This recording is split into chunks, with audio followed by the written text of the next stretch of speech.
524 metros. Esa fue la altura de la ola que golpeó Lituya Bay el 9 de julio de 1958. No había advertencia, no había sistema de alerta. Solo un terremoto de magnitud 7.7 a las 10 de la noche, hora local. Y luego vino el agua. Los 3 barcos que estaban en la bahía esa noche fueron levantados como juguetes. Uno de ellos, el Badger, fue arrastrado hacia el océano abierto. Sus tripulantes sobrevivieron, pero no sabían lo que acababan de experimentar. Lo que habían visto parecía físicamente imposible. Una ola de esa altura no existe en la naturaleza. O al menos, eso creía la ciencia en 1958. Los testigos describieron lo mismo. El agua subió verticalmente. No como una ola normal, como un muro. Como si alguien hubiera inclinado la bahía completa. Subió tan rápido que no hubo tiempo ni para gritar. En cuestión de segundos, borró completamente bosques enteros que llevaban cientos de años creciendo en esas laderas. Árboles de 30 metros de alto quedaron arrancados de raíz, reducidos a astillas. Lituya Bay, ubicada en el sureste de Alaska, en las coordenadas 60.07 grados norte, 137.6 grados oeste. Es una bahía glacial conocida por sus aguas frías y sus mareas extremas. Pero lo que ocurrió esa noche fue algo completamente diferente. Algo que los científicos tardaron años en comprender. Y lo peor es que casi nadie le creyó a los testigos cuando lo contaron. Sus historias fueron descartadas como exageración, como pánico, como una interpretación equivocada de lo que realmente había sucedido. Pero los supervivientes sabían la verdad. Y esa verdad estaba escrita en el paisaje destruido de la bahía, esperando a que alguien decidiera investigar realmente qué había pasado.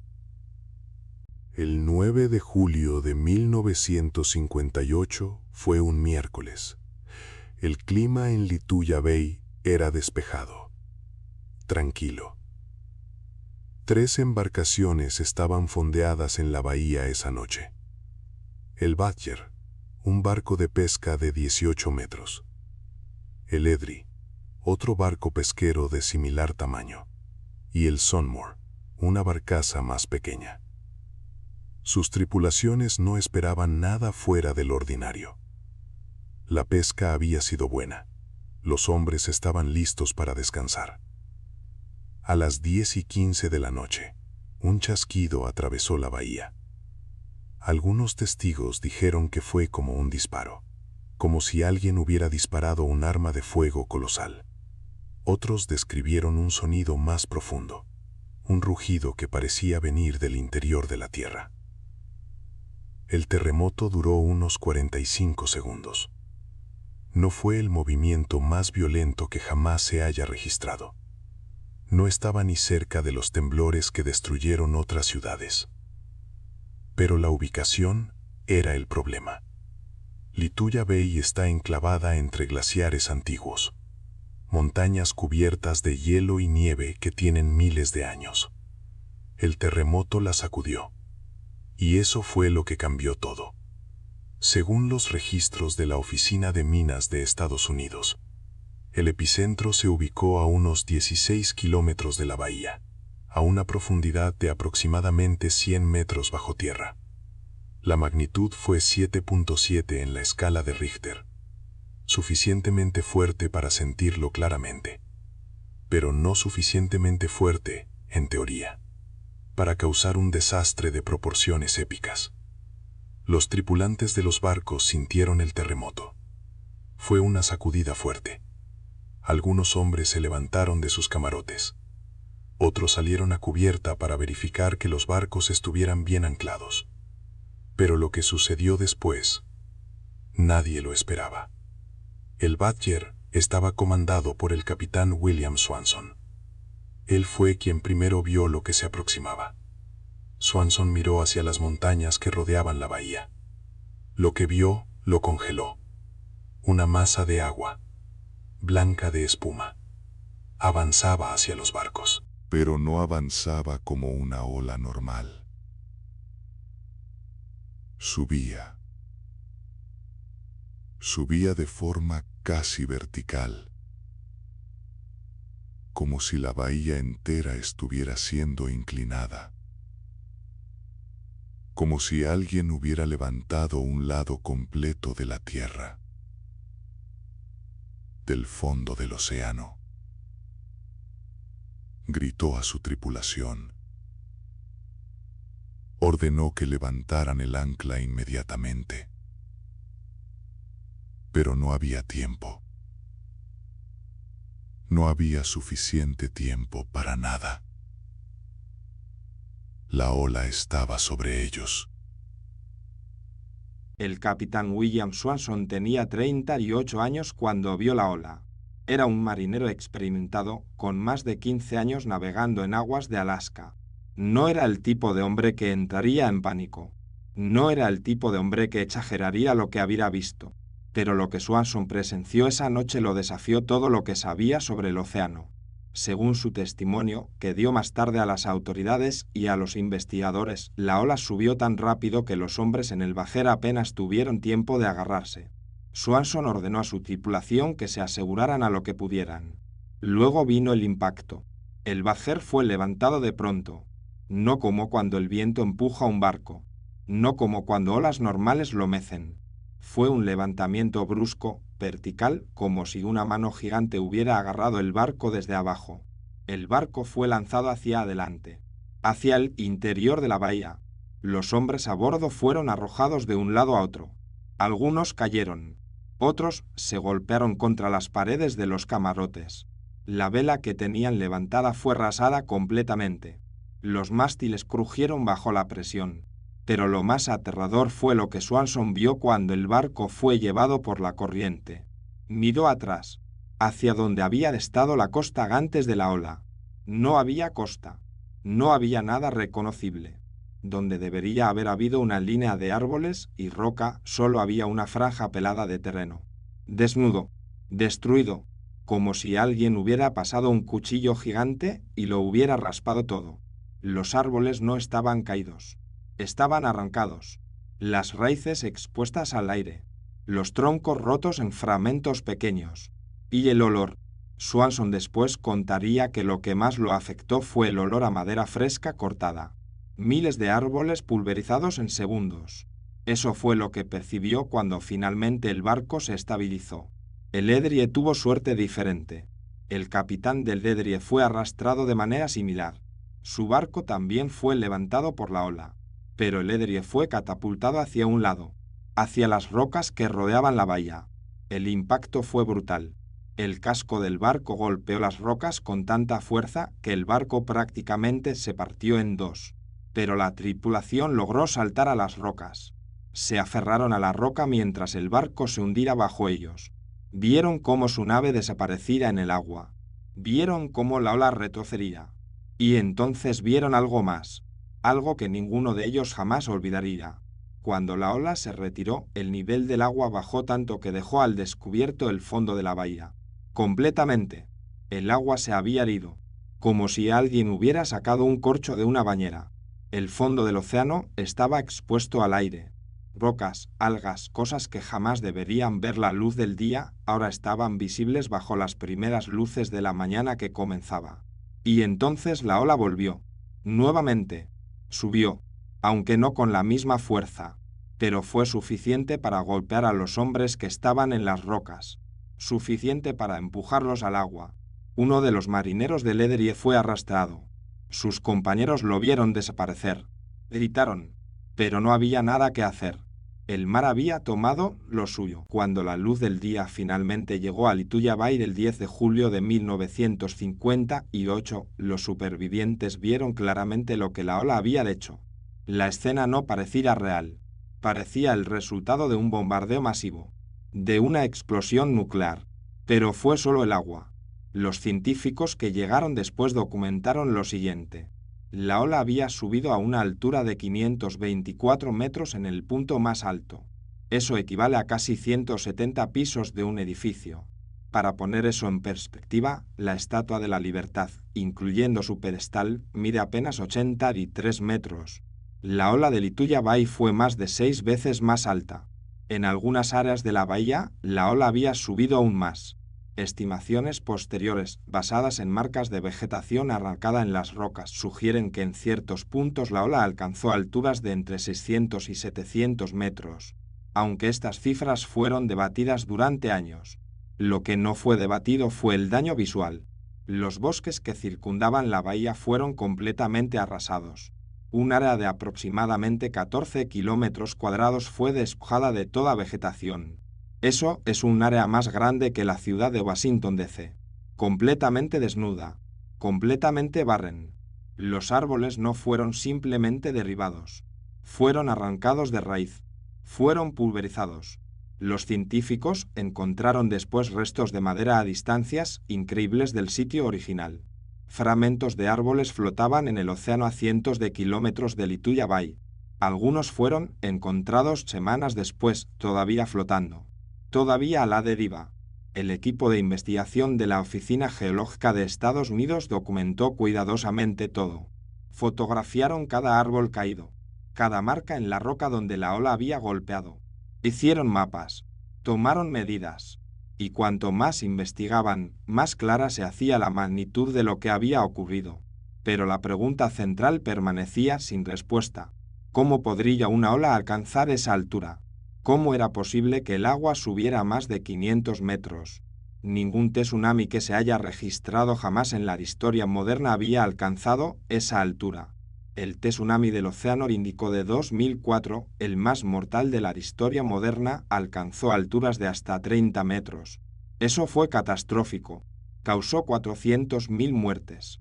Pero fue apenas una pequeña fracción de lo que sucedió en Lituya Bay. Entonces, ¿qué era lo que había pasado aquí? ¿Qué mecanismo físico podría producir una ola de esa magnitud? Los investigadores que llegaron a Lituya Bay días después del evento comenzaron a recopilar testimonios. Entrevistaron a los supervivientes, escucharon lo que contaban, y la mayoría de los investigadores pensó que los marineros estaban exagerando, que el trauma, la oscuridad, el pánico, los había llevado a distorsionar lo que realmente habían visto. Pero un científico en particular decidió tomar los testimonios en serio. Don Millet era un geólogo joven de la Oficina Geológica de Estados Unidos. Tenía 26 años en 1958. Era su primer trabajo importante. Y Millet decidió que documentaría todo con precisión científica. No solo tomaría testimonios. Buscaría evidencia física. Buscaría las causas. Millet fue a Lituya Bay semanas después del evento. Lo primero que hizo fue analizar las marcas en las rocas. El agua había dejado un registro claro. Millet pudo ver exactamente hasta dónde había subido el agua. Midió cuidadosamente. Fotografió, tomó notas detalladas, y confirmó que los marineros no habían exagerado. La ola realmente había alcanzado esa altura extraordinaria. ¿Pero por qué? Millet comenzó a investigar la geología de la bahía. Sabía que el terremoto había causado algo, pero los terremotos normales no producen olas de esa altura. Existía una teoría muy poco conocida en ese momento. Una teoría que la mayoría de los geólogos consideraba casi folclórica. La teoría del deslizamiento de tierra submarino. Podría ser que el terremoto hubiera causado un movimiento masivo de tierra bajo el agua. Un deslizamiento de miles de toneladas de roca. Si la roca se movía lo suficientemente rápido, podría desplazar una cantidad enorme de agua de forma casi instantánea. Eso produciría una ola anormalmente grande. Millet comenzó a buscar evidencia de esto. Fue a las montañas alrededor de Lituya Bay. Fue al estudiar los glaciares. Y entonces lo encontró. En la montaña al norte de la bahía, Millet descubrió una zona de reciente deslizamiento de tierra. La roca había sido removida. Recientemente.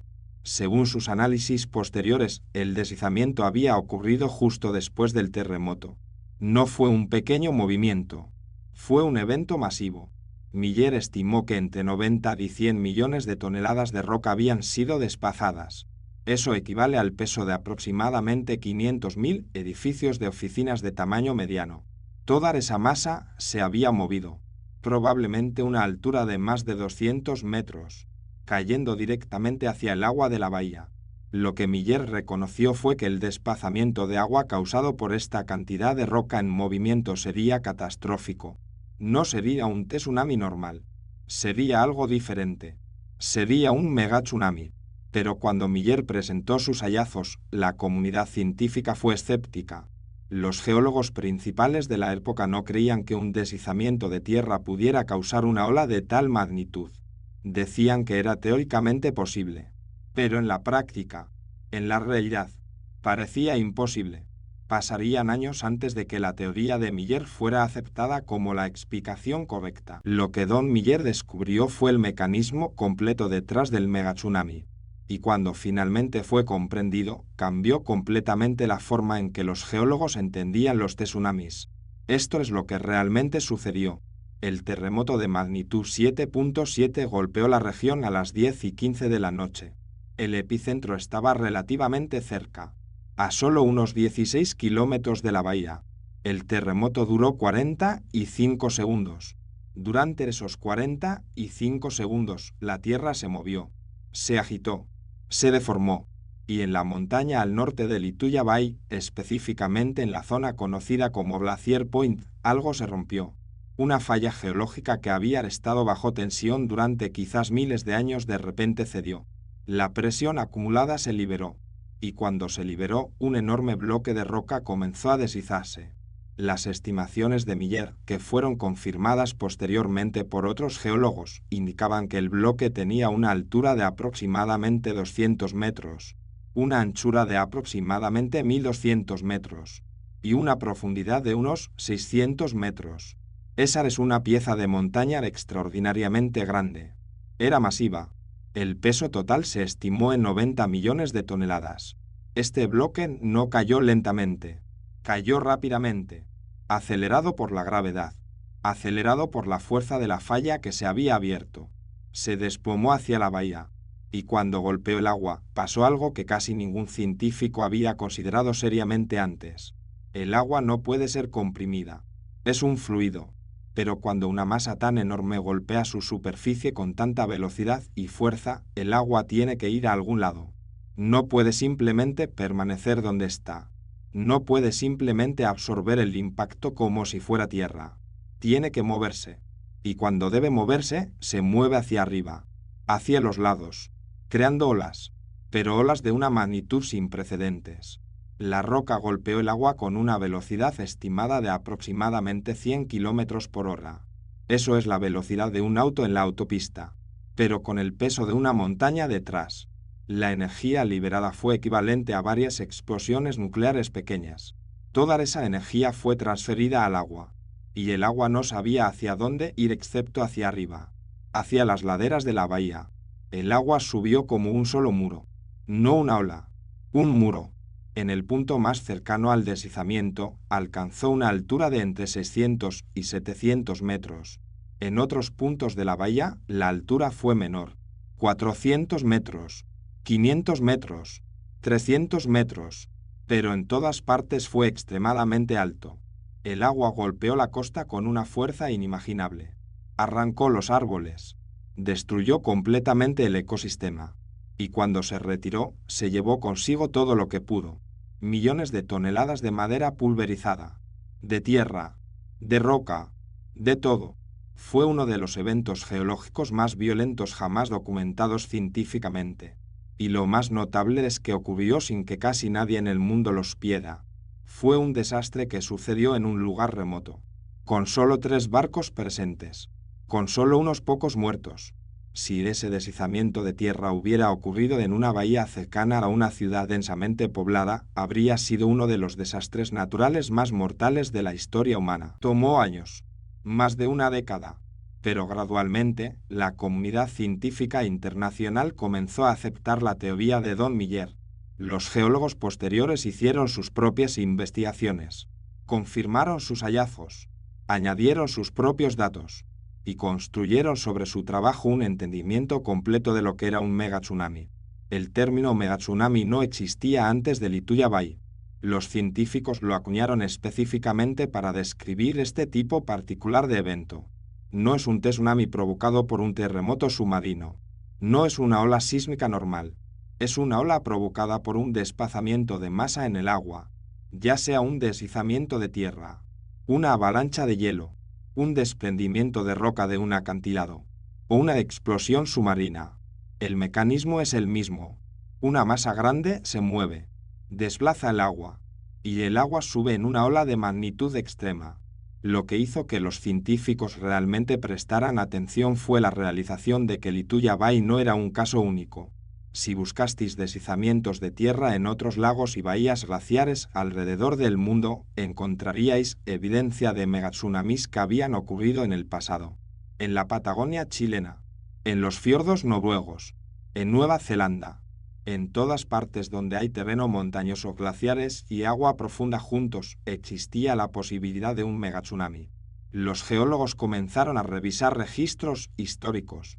Encontraron historias de olas gigantescas que destruyeron pueblos enteros. Historias que habían sido descartadas como mito, como exageración, como leyenda. Pero ahora había una explicación científica. Ahora era claro por qué esos eventos habían ocurrido. El investigador alemán Fritz Matthias, décadas después de Lituya Bay, realizó experimentos en laboratorio. Simuló un deslizamiento de tierra en agua. Confirmó que la física de Miller era correcta. Los números coincidían. Las alturas de las olas producidas en los experimentos de laboratorio eran consistentes con lo que Miller había observado en el campo. Otro descubrimiento importante fue que Lituya Bay en sí misma tiene un historial de megatsunamis que se remonta a siglos. Los investigadores posteriores encontraron evidencia de al menos 3 eventos de megatsunami en la bahía antes de 1958. Hace miles de años. Los bordes de la bahía muestran capas de deposición, marcas donde el agua había golpeado, una y otra vez, a lo largo de milenios. Lituya Bay es aparentemente un lugar donde los megatsunamis ocurren regularmente. En términos geológicos, una vez cada 1000 años más o menos. Es una lotería terrible de la geografía. Estar en el lugar equivocado en el momento equivocado. Pero también es una lección clara sobre las fuerzas que forman nuestro planeta. El impacto de Lituya Bay en la ciencia fue profundo. Pero hubo una consecuencia que casi ningún científico anticipó en 1958. La comprensión de que los megatsunami eran posibles. De que eran reales. De que ocurrirán. Llevó a una pregunta aterradora. ¿Dónde más podrían ocurrir? ¿Y qué pasaría si uno ocurriera cerca de una ciudad importante? Los geólogos comenzaron a buscar en serio, y lo que encontraron fue preocupante. El lago Léman, entre Suiza y Francia, tiene la misma configuración geológica que Lituya Bay. Montañas glaciales, agua profunda, terreno inestable. Se han detectado múltiples deslizamientos de tierra submarinos en el registro geológico del lago Léman. Algunos de ellos ocurrieron hace apenas algunos miles de años. Si un megatsunami como el de Lituya Bay ocurriera en el lago Léman, afectaría a millones de personas. Ciudades enteras podrían ser devastadas. El lago de Como en Italia tiene el mismo peligro. El lago de Ginebra. El lago Baikal en Siberia. Cientos de lagos y bahías glaciales alrededor del mundo fueron repentinamente reconocidos como peligrosos. Los gobiernos comenzaron a financiar estudios. Se instalaron estaciones de monitoreo sísmico. Se desarrollaron sistemas de alerta temprana, aunque la mayoría de la población mundial aún no sabe que este peligro existe. Aún no sabe que en cualquier momento un terremoto podría desencadenar un megatsunami en algún rincón del mundo. Lo interesante es que Lituya Bay en sí misma fue estudiada aún más después de este reconocimiento. Los investigadores querían comprender exactamente cuáles eran las probabilidades de otro evento. ¿Cuán pronto podría ocurrir otro megatsunami allí? Los registros geológicos sugerían que ocurren aproximadamente una vez cada 1000 años. Pero eso es solo un promedio. Podría ocurrir mañana, o podría no ocurrir durante otros 2000 años. La naturaleza no sigue un horario. No hay forma de predecir exactamente cuándo sucederá el próximo evento. Pero los investigadores acordaron en una cosa. Sucederá. Lituya Bay casi ciertamente experimentará otro megatsunami. El terreno es demasiado inestable. Los glaciares siguen moviéndose. El cambio climático está acelerando el movimiento de los glaciares. Más hielo está cayendo a la bahía. Más presión está siendo acumulada en las fallas geológicas. Algunos científicos predicen que el próximo evento grande podría ocurrir dentro de las próximas décadas. Otros son más cautelosos. Pero todos están de acuerdo en que vendrá. La pregunta no es si ocurrirá. La pregunta es cuándo. Y si ocurriera hoy con la tecnología moderna, estaríamos mejor preparados. Podríamos predecirlo con suficiente anticipación para advertir a las pocas personas que aún viven en esa remota región. O sucedería exactamente como sucedió hace más de 60 años. Rápido, inesperado, devastador. Y la mayoría del mundo nunca se enteraría. Lituya Bay, 65 años después del megatsunami, se ve diferente pero reconociblemente dañada. Los bosques han comenzado a crecer de nuevo. Lentamente. Los árboles jóvenes están colonizando las áreas que fueron completamente arrasadas. Pero si observas con cuidado, todavía puedes ver las marcas de la ola. Todavía puedes ver dónde el agua golpeó las rocas más altas. Todavía puedes contar las generaciones de crecimiento del bosque desde 1958. El primero generación son los árboles pequeños, jóvenes, todavía sin madurar. Luego vienen las capas más viejas del bosque que ha regresado naturalmente. Es un archivo geológico viviente, un testamento a la violencia de nuestro planeta. El evento de Lituya Bay cambió la forma en que entendemos los tsunamis. Demostró que la naturaleza es mucho más violenta de lo que la mayoría de los científicos había imaginado, que hay fuerzas en juego que son casi incomprensibles en su magnitud. Una ola de 524 metros. Piensa en eso durante un momento. Ese es el nivel de poder que está latente en la corteza terrestre. Poder que puede ser liberado en segundos, sin advertencia, sin prevención. Pero el evento también dejó un legado de conocimiento. Los marineros que sobrevivieron a Lituya Bay, el capitán Swanson, su tripulación, otros marineros, ellos fueron testigos de algo que la mayoría de la humanidad jamás verá. Fueron testigos de una fuerza bruta de la naturaleza. Y aunque sus testimonios fueron inicialmente descartados, aunque fueron considerados exagerados o poco confiables, al final resultaron ser perfectamente precisos. Fueron documentos científicos válidos. Fueron registros de la verdad. Eso es una lección importante. A veces, la experiencia directa es más confiable que la teoría. A veces, los testigos cuentan la verdad, incluso cuando esa verdad parece imposible, incluso cuando va en contra de todo lo que creemos que es posible. Lituya Bay nos recuerda que vivimos en un planeta dinámico, vivo, siempre en movimiento, siempre cambiando. Los terremotos, los volcanes, los tsunamis, los megatsunamis no son anomalías. Son parte del funcionamiento normal de la Tierra.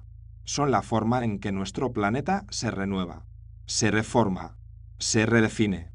Ocurren si hay gente alrededor o no. Ocurren si estamos preparados o no. Ocurren.